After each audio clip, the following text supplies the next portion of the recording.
Welcome to Not Milk Never Milk. Subscribe if you're lactose intolerant. You start by creating the minimal app and wiring the UI so you can change a displayed clock. Open Xcode, make a single view app, drag a UI date picker, UI label, and UI button into the view. Connect IB outlets and an IB action to your view controller for date picker, time label, and apply button. Once done, set the date picker mode to time or date and time, and set locale if needed. This lets you capture user input immediately and prepares the app to update time programmatically.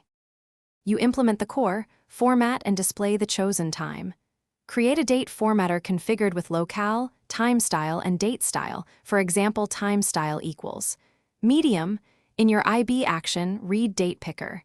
Date, format it, and assign to time label. Text. To keep the label ticking, schedule a timer with 1 second interval that calls a handler updating the label from a stored date offset or from date. Adjusted by a time interval if you simulate clock change. You finish by applying changes persistently and handling edge cases. When the user taps apply, store the selected date or a difference offset in user defaults so the app restores the simulated clock on launch. If you need a persistent simulated clock, compute time interval equals selected date. Time interval since now and apply that offset in your timer updates. Make sure to handle daylight saving and time zone by reading time zone, current or setting a specific zone.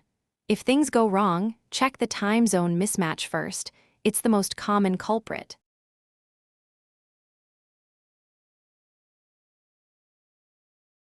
Thanks for watching. If this was helpful, leave a like and consider subscribing. See you next time.